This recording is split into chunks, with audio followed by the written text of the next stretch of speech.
they can execute things well.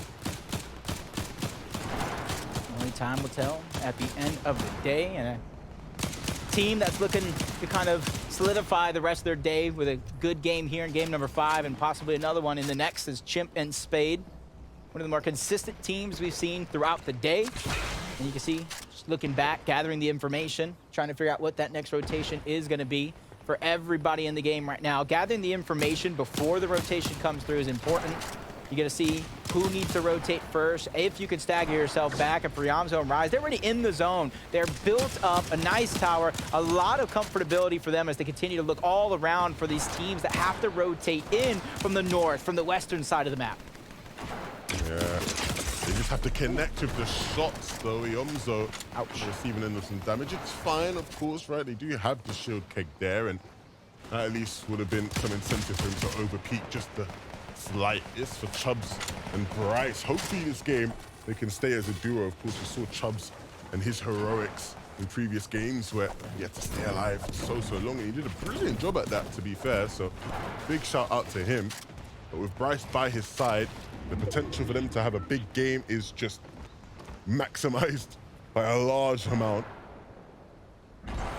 That's where Miro and Ed continue to do exactly what he said. They spotted out Encrypted, trying to do the same thing, but Casca and Clarity hearing all that action. They're low on surge. They're trying to make up for it, barely getting above.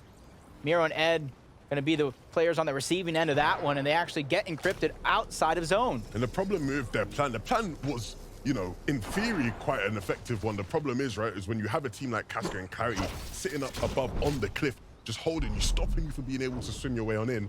It just makes it so awkward. The good thing is now, though, Clarity and Casca are starting to move because they realize they have to get to zones themselves. So that will allow Ed and Miro to just use the ridge along the beach to make their way on in. And they're going to have to hope that they can't be spotted by Casca and Clarity. You see there, as long as they stay tucked in against the cliff, the vision of that Clarity and Casca will have of them isn't going to be too significant. And so it just allows them to sneak into zone here. Now they can start building with their brick and the metal to keep themselves secure. And because it was Casters and Clarity who initially spotted them out there, take note of where they're rotating to. They're making sure that they can keep eyes on those players that are right down below. French-Canadian duo. I love to see them reunite here for FNCS, just the nick of time. It wouldn't be the same without them. Let me tell you that much, and setting themselves up for a perfect game. 2 different forms of rotation, Shockwave Hammer and the Chili Chug Splashes. All they need to do is continue to push forward. Once they get past 5th, 6th zone, that's when it all comes together as Miro's chopped down, little HP, downed altogether. It's Casca and Clarity who dropped down from above. I said their rotation, they were shadowing them through and through. They were shadowing them, they were watching from above like hawks, but then deciding to drop down in and go in for the fight. That takes some courage, but it pays off. They take down the team that has been an absolute problem for everybody in the lobby so far today. Well played there from Clarity and Casca. That was well played indeed, but that's why there are that little bit of a dark horse. When you least expect them, they're really just gonna take a bite out of you altogether. Pamso and Fast continuously looking bound. Acorn and Cold box to box with Cam, who's there, and you can see them sacrificing a little bit of HP so that way they can get the scraps necessary to continue themselves. And they have themselves a little bit of a slow side as well. Not exactly the same as Clarity and Casters just have overtaken, but at least it's something to work with. Cam is one of my favorite solo players to watch, and so I'm sure he'd rather have Jigglyflopper alive with him. But if he could have one of his crazy solo plays, that would definitely be a sight to behold. Of course, with the ways to go to get to zone, it's going to be tough as he makes his way up this hill. Acorn and Cold is not a duo I would want to necessarily follow, but I can see he's trying to recycle, really be efficient with his resources. Yamzo and Rise trying to do the same thing. A little bit of separation between the two, but that's just they can easily target out a few different players, and Cam's going to be the one that comes across. And that's what it's going to be hard for Cam to survive. Jackson DeRoller there, Shadow is there, hide and seek, trying to seek his way in. Acorn is there into the distance as well, but Yamzo and Rise see that one coming from a mile away. Immediately Shockwave Hammer getting himself a little bit more comfortability when it comes to the zone. That comfortability, that sense of safety is key, but when you have D-Roller near you, how safe can you really be is the question as he takes hide and seek down. He's to be careful because Shadow and Sphinx are right here, and they're looking lame. Walls, cones, pieces in everybody's boxes, but they need to be careful themselves because there's somebody else on their back. They're never too safe in these lobbies. They tunnel vision just a little too hard, and a huge flank is going to discombobulate them for a moment. Trying to find some sort of stability here in a situation like this is so important. Even dropping down low into a previous layer that was theirs. On the other side of that one's D-Roller as a solo. Acorn and Cole, they're trying to chase, take a bite out of that one. Stuck between two different players, and even Pamso and Fatch go down to the elimination feed. Their run comes to an end, and this one is going to be a far pool for at least 5 different players, 3 different teams. Yeah, it's going to be a tough rotation. Who's going to make the first move? Serves is by himself as well. Chubbs and Bryce, 249 points, trying to stay consistent. The decision here to go after a player or try to continue to make it towards the end game for Chubbs and Bryce could be the difference between first place and falling down the leaderboard. A big opportunity for them, though, to start to gain a lead. If they could have the big pop-off game, we talked about how Chubbs was able to hold on clutch as a solo. As a duo, though, the power they possess is huge. Not greatly above on Surge, and so they're going to have to deal some damage. The good thing is, though, that there are players and they can sort of capitalize on and target. For Threats and Macwood, can we see them look to play for height again? That's where I love to see them. That's when they're in their element. They just need to convert, they just need to deliver, they just need to hold on in the key moments. It's very telling right now to see how patient they're being. It's easy to get antsy in a situation like this with all the action going around, all the duos entering the boxes. But for them, they're just playing slow and steady, knowing the opportunity is going to come sooner or later. Is everybody getting kind of pushed around by the zone? Serves still that solo that's right below Chubbs and Bryce, and almost makes him what he has an apple there. He can 5 HP, and you know, an apple a day keeps the doctor away. Come on, Chubbs. Is that bothering you that he's not eating the apple? He eats the apple. I got my bet on him to win the game. Keeping all the doctors away. Look, it would go a long way. But now imagine he goes down and the difference is 5 HP, right? That's what you think can hold him. And Epic Thunder Shotgun could do just that, 195. Hey, look, Acorn and Cold don't have the Epic Thunder Shotgun, but they do have a Shockwave Hammer. We know how important that is as they move forward throughout this game. As the zone starts closing on their back, they're going to have to use it to start moving on in. And immediately trying to get to the front side of the zone. They're experts in their own mind. You see Macwood and Threats using the aerial as augment, trying to get to the front side of zone and steal away height yet again. You called it yourself. This is one of those teams that you can find on a consistent basis, trying to be the team to play height and immediately target out that second layer. That was Skolds, who got dropped down low. That is very, very important for their success. But if they want to hold on to it, they're going to have to start to put a distance between them and the rest of the lobby. We know how easy it is to disrupt height with hammers. Got to start to build up and separate yourself with a couple layers. Down below, though, Chimp and Spades, there's not much separation between him and a bunch of very hungry players. So he needs to keep on running through, make sure he gets his way into the zone unseen. Chubbs, though, closely following behind Cole. Not able to connect, though. Walkers and Vert, though, are very, very close by. Yep, 120 below the damage threshold. They're just hoping these players take each other out, so it's not something they have to work with. Macwood did go down. Him and Threats are trying to get themselves back into the game, and the high ground goes on over to Trashy and Pump in the 7th moving zone. They have plenty of resources to work with if they want to try to hold on to it. A Shockwave Hammer as well, as Trashy uses it to get to the front side of zone, and that's going to be huge for them to connect and hold on to that cloud in the sky. Oh my goodness, Clarity. We know just how effective he can be at this stage of the game, especially with that mythic pistol in hand. And for a moment, I thought it was going to be crazy, but maybe we are starting to see the beginning of a big game for this duo. Trashy and Pump, though, the winners of the last game, they currently sit in the dominant position in this lobby. Yeah, and for Clarity and Casker, that elimination onto Miro and Ed early on is their life in this one. They got themselves back up. I might have spoke too soon. 1 HP. Clarity gets tagged up in the nick of time. Chili Chug Splash is going out, being used by both of these players, and it's almost like it never happened as they are trying to Shockwave, get to the front side. Bryce was chopped down low, and it's all up to the Chubbs. Pressure is on, finds Duke slipping. A huge refresh and a huge siphon, but he gets greedy, goes for it, and gets taken out. The loot was a trap that he walked right on into. Yomzo and Rise, though, down below again, trying to claim this layup, but they have teams in their way. I feel like I've seen them in this spot one too many times, but it's just finally going to be the game where they can completely clear things out. It's going to be a great opportunity as they have ultimate low ground. But talk about opportunity. They run out of resources. They run out of builds. They're trying to look back, catch anybody out of position. Caskers gets dropped. Now it's all up to Clarity to gather as many points as he can. Shockwave hammering, trying to get up and out. Almost narrowly survives, but it was Yamzo who gets the last laugh. Down goes Walker and Burt as well. Stacky, he's trying to do it as a solo, as Fazo was down as well. So many teams losing their duos, forced to play this one out as a solo.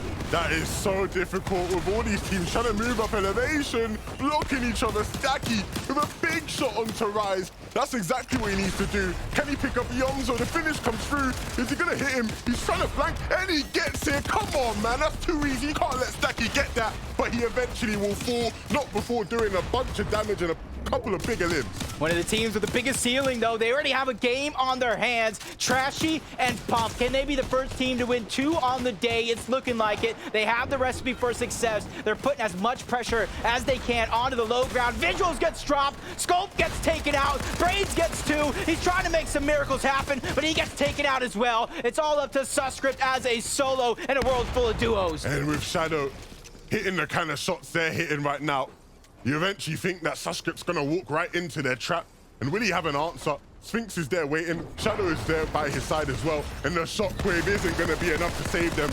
But right is where you wanna see Pump and Trashy up again, trying to do the 2-time. Can they do it? Trashy falls, so he's in a bit of trouble. He needs the help of his teammate, but his teammate will come through. Shadows gets taken out, and Trashy and Pump, they're looking for the 2-time. They wanna get another one.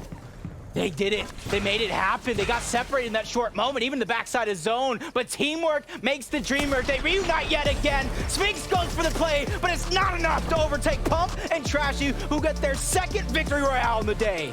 I have no words to describe this duo right now.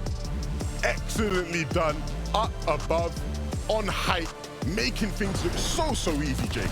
I'm just looking, I'm waiting. I got to imagine a double thumbs up coming out from them. Just controlling the game. When opportunity struck, they take away height and solidify it through and through. Suscript trying to take it away. He gets denied. Even when push came to shove, Trashy and Pump got separated. Pump wasted no time, reunited, getting the knock on the Shadow, which was very huge and instrumental for the rest of their game. They make so much fun as well. I'm like you, I want to see the thumbs up. I want to see the reaction if we're gonna get one. And again, the double thumbs up, easy as you like. And right back to business. This is a duo that everybody in this lobby and everybody in NA East should fear going into the final. Yeah, they have insane amount of potential. Their ceiling is extremely high. It's that consistency week to week that amazes me as well. There's so many different variables for this squad, and they're checking off all the boxes. Not just consistency, they're seemingly getting better every time, right? Of course, in week 1, 15th, you know, week 2, 3rd. Are they going to finish higher than that today? It certainly looks like it's possible, but the people that can evaluate that the best are going to be the analysts, so we're going to send it back to Zeke. The back-to-back coming out of Trashy and Pump, and the biggest question for me is we had talked about them not being in that top 10. We have to see, though, there it is. 8 places, 2 games. These guys have now jumped into your top 10. That is what we like to see. As our casters just talked about, they have everything, man. They have every check mark that could be available to you as, are you a competitive player? If yes, check this box. They've got them all locked down. Yeah, you know what's incredible, Zeke? We've actually played 5 games today. Unfortunately for Trashy and Pump, they didn't actually make it into one. So if you do the math real quick, 1 thumbs up, 2 thumbs up, 2 victory royales. So per thumbs up, we have victory royales, and then also that's 50% win rate right now for Trashy and Pump. Hey, as far as their performance is concerned, I understand entirely why we keep seeing the double thumbs up by the end of it. But this was also quite the journey for them to make, because this zone pulling towards that southeast side of Faulty Splits, I mean, they're going all the way from the start of North Citadel. And so the fact that they're able to make that rotation, find an opportunity to take over that high ground, maintain the high ground opportunities until they can actually play into those low ground segments. cannot say how much impressed, or it's just so impressive watching them go. I love the fact that you mentioned high ground right there, because again, we've seen one of these games where Mac went in threats. Yeah, they keep going for it right there, though. When they took it, I think it was like first moving zone, he had 40 builds. I was like, Macwood, like, surely you can't stay up there for long. And then surely right after Trashy and Pump were found up there, and he had like 100 builds himself. So just so clean for them, and way to ride that out easily. Yeah, and in those final few moments of the last game, like, just watching their play, they're so, though there's chaos, because, like, man, it was chaotic for just a short bit. They were controlled, right? They got separated, and it was just expertly like, we have to just separate, we meet right here, and then we close out this game. So impressive from the duo. Another duo, Yamzu and Rise, they're moving up, right? They're trying to break into that top 3. They just want to make sure they go straight to grand finals. Yeah, I mean, listen, low ground's looking pretty solid for them, and another team, surprisingly so. I mean, we're in the 8th zone right now, only 1 elimination. Not sure how they're making it this far, getting no refreshes, no eliminations when it comes to Storm Surge, but, you know, staying on the backside of zone, they know that they can find so many players here that are in a shambles situation, just like they just were right there, find those refreshes very, very easily. But even when their backs are against the wall, I think that one thing I can appreciate about this duo is the fact that they do such an excellent job of staying together. They don't get lost inside of all that chaos that's taking place, no matter what duos are getting chopped down, whoever's dropping into those low ground areas, because they didn't have many builds to work with, so they're kind of confined to that low ground territory, but they still managed to make it work, just working alongside each other.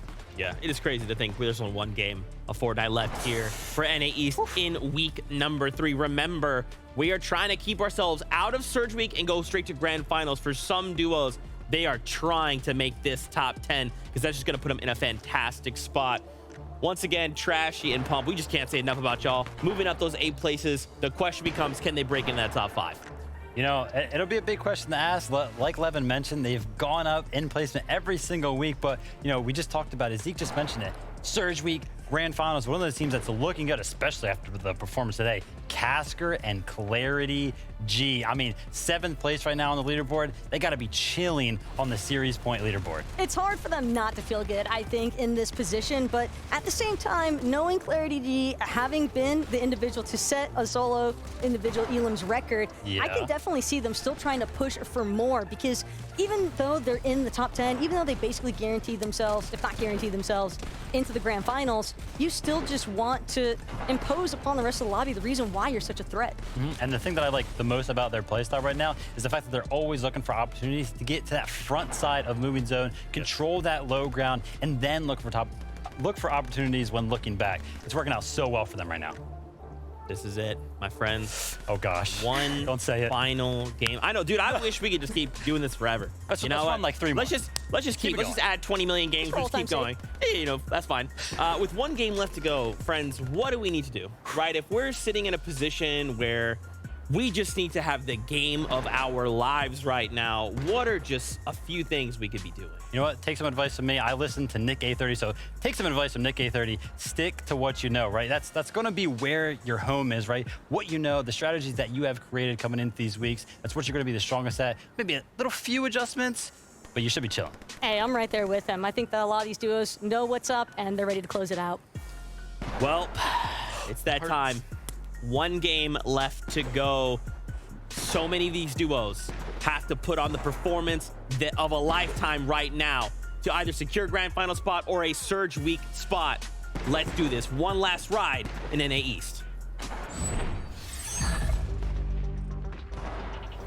Here in NA East, it is the final game and the final opportunity for these players to try and secure a spot in the finals or in Surge Week. A big game. Yep, a big game is going to need a big moment. You're going to have to dig deep in a lot of these situations, and where you stand on the leaderboard really dictates how you have to play. If you're a little down on the bottom end of that leaderboard, you may need to mix in eliminations with a high placement. Can you get the job done? The battle bus is ready, Levin. Let's get this Game 6 rolling. We have not got to wait much longer. We get to see it live and direct. Who has what it takes in such a crucial opportunity to deliver? Already we're seeing a bit of a difference here, because on one hand we've seen Susscript and Haji fight off spawn practically every game, and now the team they were going up against with Blue have decided, no, we're not going to contest you. We want a chance to play out a game. But the team that will contest, Blake and Bizzle, that's where they're going to be testing almost all day long. A few games here and there, but they were still close by and ended up fighting either way.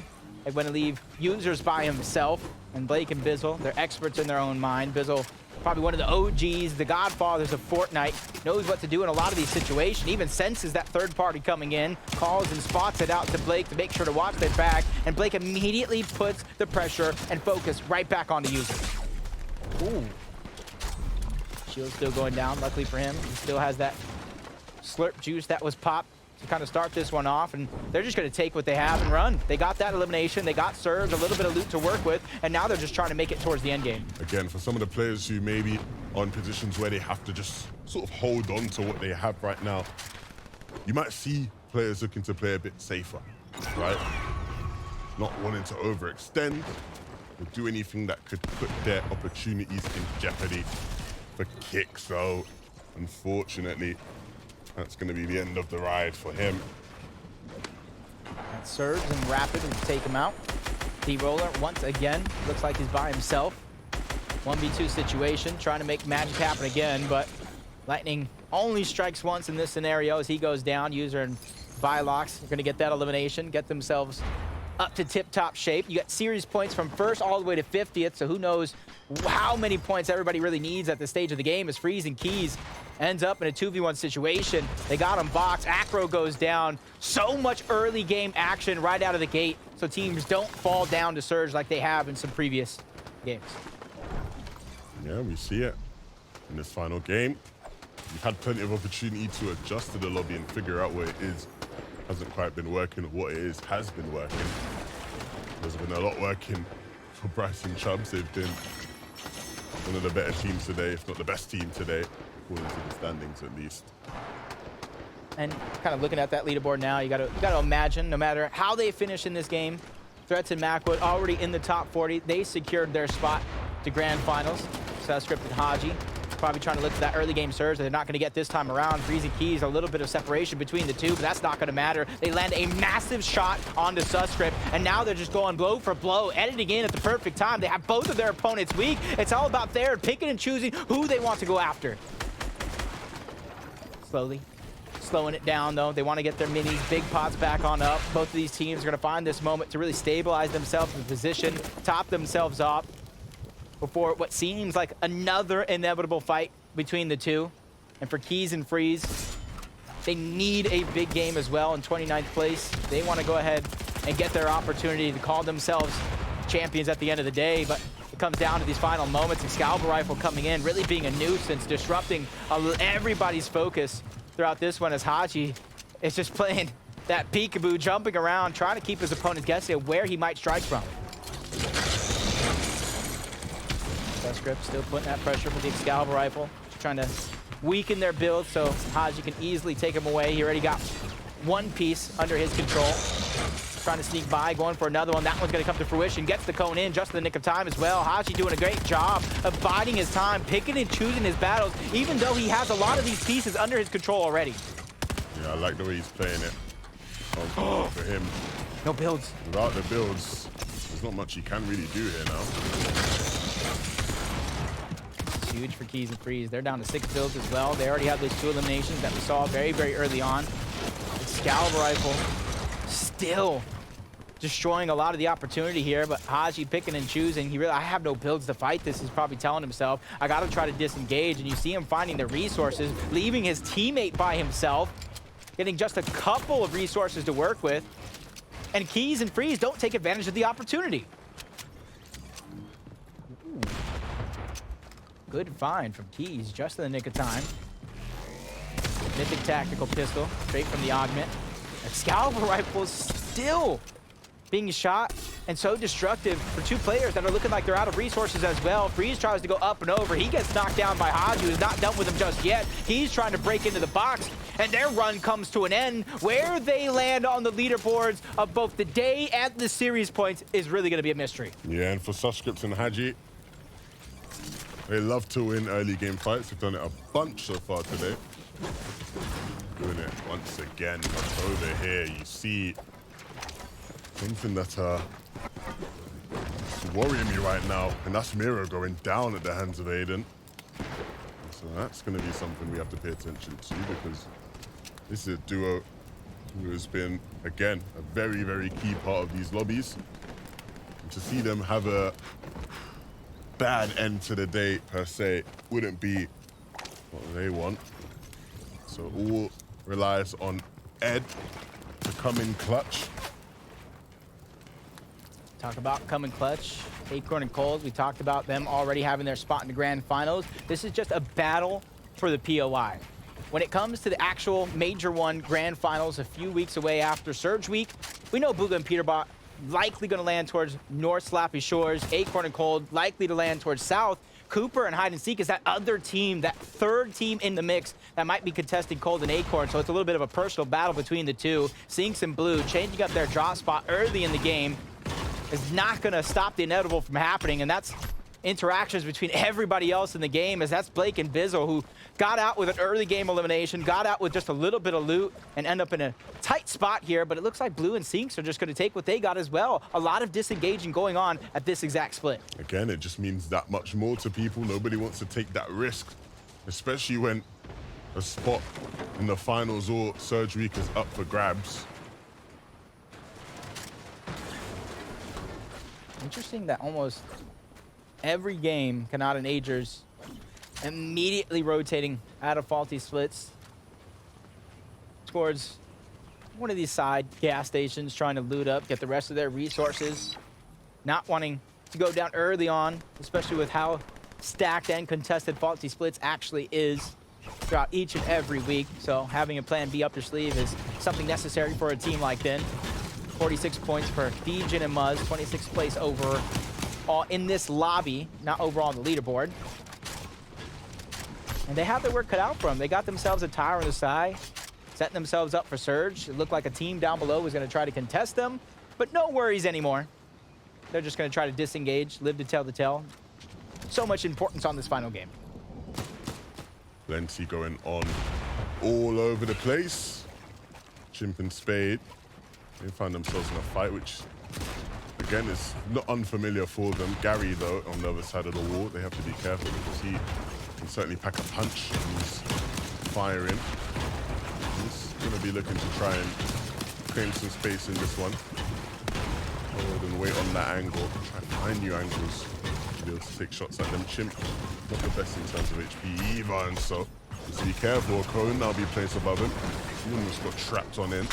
That's not going to stop him. That's not going to make him shy away by any means. He fears nothing but the storm. And so going to be moving his way towards the safe zone again. Yeah, I was looking there. Gary and Sinento were separated just a little bit. And now one just gets tagged up down into the bush. Shockwave hammer from Chip and Spade. They know timing is of the essence. And for being this far out of the zone, this far away from everybody else, eliminations like this are absolutely necessary in terms of their success. And it does look like Gary looking like he's trying to disengage, stay alive, but they're hot on his heels. They don't want to let any elimination, any points escape their grasp, especially the position they're in. They're trying to get themselves a top 5 finish on the day. And you can see Gary going up and over. Spade and Chimp can kind of hear where he's coming from, and a huge opportunity from Gary, putting down the shot, not going to be able to connect. As this one is going to be a little prolonged, and it's up to Gary. Do you disengage? Do you stay in this fight? It looks like he's going to stay. Try to go a couple extra shots, trying to peek through the covers at the perfect time, and he lands a massive blow onto Spade. The wall isn't his. That would have been a cheeky opportunity for him to take advantage of. If that wall was his, I can't imagine they'd still be in the game right now. Unfortunately, it was not, and so Gary still going to have to try and make a 2v1 work. They've had some time to heal, though, and so it just becomes even more difficult for him. Chimp and Spade, you can see them. Men misting up. They have a shockwave hammer. If push comes to shove to try to get themselves out. Gary in this situation probably is like, hey, I need my duo. I need him to have the best chance in this game. It just looked like some sort of disengage is going to go on for now. Probably trying to look for scraps, some sort of heals. Maybe stay in the storm, get the reboot card later on in the game. Only time will tell. Hey, but look, for the last time, we have Jenny to fill us in with some updates. Jenny, what's going on? Thanks, Levin. So we have Sinks and Blue here. They're kind of pulling a little strategy camping, trying to get an elimination on the enemy that is going through that loop path. And we see that it took them here a second to do so, but they did end up getting that elimination. Hopefully it'll be enough to take care of Surge for the rest of the game. You always love to see players make them plays. You hate to be on the receiving end of it, though. When you're on the receiving end, it's infuriating to say the least. But nevertheless, still an effective strategy. We'll see whether or not that carries them through this game.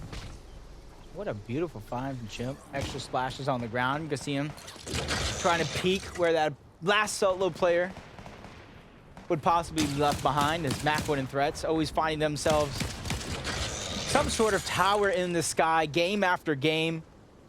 You said it yourself, one of the teams that consistently finds themselves on high ground. You can see what they do once they solidify themselves in this position. Just terrorize the lobby all around, 600 above the damage threshold, making sure it's not going to be a worry from the start of the game all the way to the finish. I was going to say a little bit of a north zone, but that's a lot of bit of a north zone. Yeah. They were like, oh, you talking about that south zone we gave you a couple games ago? Well, how about this one?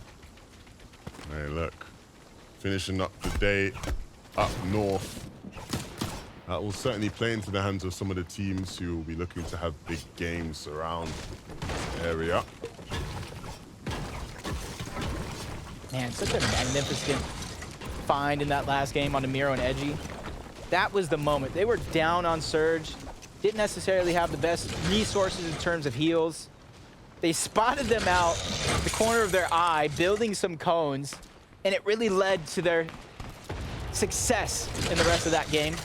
Trying to hold on to a high placement, especially with how they performed in that last week. Tying, getting second place due to eliminations, and probably trying to take note of that. Hey, if we ever tie again, we want to make sure we're on the higher end. We get more eliminations, so that way we win the tiebreaker. The way they're playing, there may not be no tiebreaker, right? Because they have been on a roll. A decent lead as well. A team that has been closing leads today is Pump and Trashy. Their 5th victory royale in the finals, most of any team across all regions. So not just in the East, not just EU, West, OCE, Asia. There's a lot of them. There's a lot of them. That is impressive. And it just goes to show that they're really one of the threats in almost every lobby that they're in. Is Rapid and serves, almost looking like he's on the wrong side of that one, but still makes magic happen. Finds the elimination, dunking on him from above is Kanata and Agers, backside of zone. One of the farthest journeys to go before they get themselves toward the center, but still continuously looking towards the backside. They know somebody's there, they just don't know exactly where, but Agers gonna be the first one to spot him out. Kanata follows suit, puts that pressure on. That's the lone Gary, who probably went back for the reboot call.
think that that was intentional. He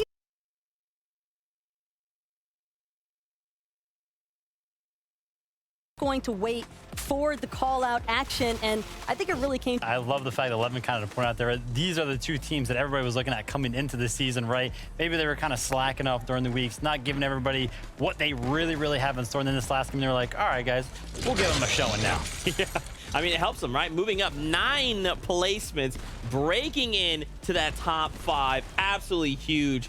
We get to watch these final few moments back from Cold's perspective. Yeah, but that's the moment right there. If you guys didn't catch that, Rise actually drops the med mist. That Cold is able to stay in zone right here with, and then just like his name mentions, Taco, he is Cold. Instantly realized that as soon as that player passes him, goes for Acorn, he's got to get there fast because that Cypher is going to come in. And I'm sure they feel fantastic because with their POI, Sloppy Shores, they're not going to have to worry about Seek and Cooper now because they managed to win it out and force Seek and Cooper to have to actually compete in Surge Week if they want an opportunity to contest Acorn and Cold later on.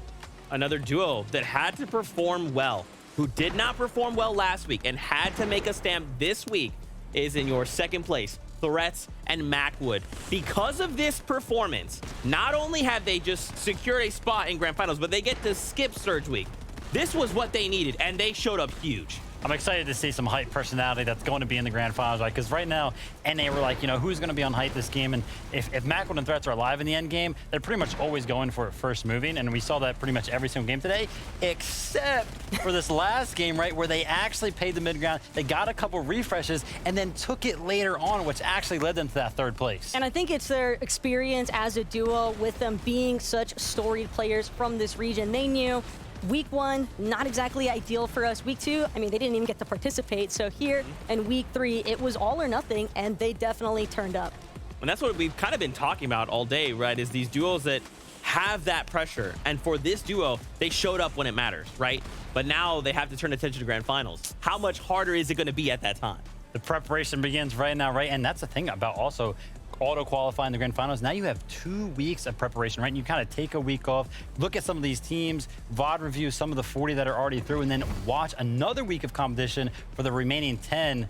Watch their VODs in Surge Week and see kind of how they're playing and see if you can kind of adjust to any of their strategies. Of course, but I mean, we're talking about power duos all day long, and I think that it's hard not to bring back Iamzo into the discussion because Iamzo and Rise, they looked awesome throughout today. That's right, and guess what? We are actually going to get to hear from Iamzo himself because here he is standing by. First off, Iamzo, congratulations. A massive #1 to end the day. Just raw thoughts. How you feeling after that?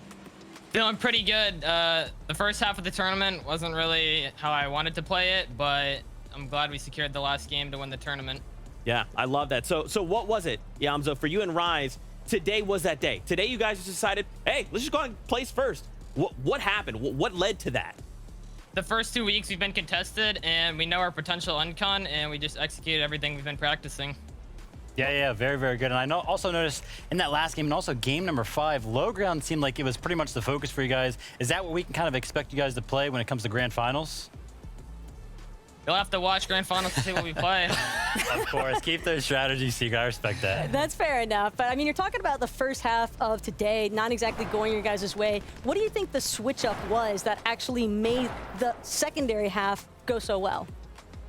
I mean, honestly, we just like played FNCS, just play it, and then we realized last game everyone died in the top 5 and realized we could win it, and we wanted to win it, so we won it. Yeah, I love to see it. What's you and Rise's chemistry looking like right now, right? Because for you guys, things are just clicking, man. You guys are on another level. So what led you to kind of become this incredibly cohesive duo? I mean, we work with our coach BloodX really well, and we just always want to be the best and want to win everything. And I just feel like we click and VOD review a lot. Valid discussion. I know in past seasons you've been very confident. How confident are you guys going into Grand Finals? If we're uncontested, I definitely see us taking it home. There you go. Well, Iamzo, we appreciate you so much. Thank you for your time. And once again, congratulations. A massive week for you and Rise. We'll see you in Grand Finals, my friend. Thank you. There you go. Iamzo is calculated. He doesn't say much. Tried. He speaks with his gameplay. I tried to get it out of him. You tried. I tried. I was like, are you going to be playing Lurgon? Nah, we'll keep it secret. Hey, I mean, actions speak louder than words after all. I mean, we saw it in EU, right? Queasy kind of said the same thing. Look, we have some strategies, but we want to save those for grand finals. That's when you'll get a little glimpse of it. So I get it. They want to save it. But when is that all going down? Let's take a look at our broadcast schedule. So remember, tomorrow we're back with EU, which is amazing. But for you NA East fans, next week, Surge Week. This means a Victory Royale will move you and your duo straight to grand finals. Everyone else playing for that top 5. The following week, grand finals. Acts of Champions, a first place massive prize pool, and of course an auto qualify to the global championship happening later this year. My goodness, it is great to be here with you guys. Final thoughts on the day? Do we have to stop? Does it have to end? Let's run it back. Everybody take positions. We run it back. All right, Yep, let's go. Let's go. I'm good. I'm good to go again. I'm good to keep going. 2 Surge weeks? Yeah, Let's do Surge 3 week. finals. Fortnite Surge. I don't even know, but I'm just happy because if this was indicative of anything that we're going to see either Surge Week or the actual finals, I am ready. I talked about popcorn. Well, give me a double dose. Yeah, not to mention, like, listen, as we're going through some of these weeks, we haven't even had the best lobby possible. Yeah, that's coming in the grand finals. And like Jay mentioned, those Surge Week, that reboot round style games every single time. Can't wait to see how those unfold. Look, we asked for these duos to try and deliver here today in week number 3, and I think we got exactly what we were looking for. And I just can't wait to see how the ones that made it to grand finals fare, and as well as the Surge Week opportunities. That's right, Fortnite fam. That is all we have for you today here in NA East. Remember, EU, we're back tomorrow for action there. Until then, don't forget, Surge Week will be back. Some new faces joining us as well. As always, keep yourself safe, and we'll see you on that battle bus. Beep, beep, beep.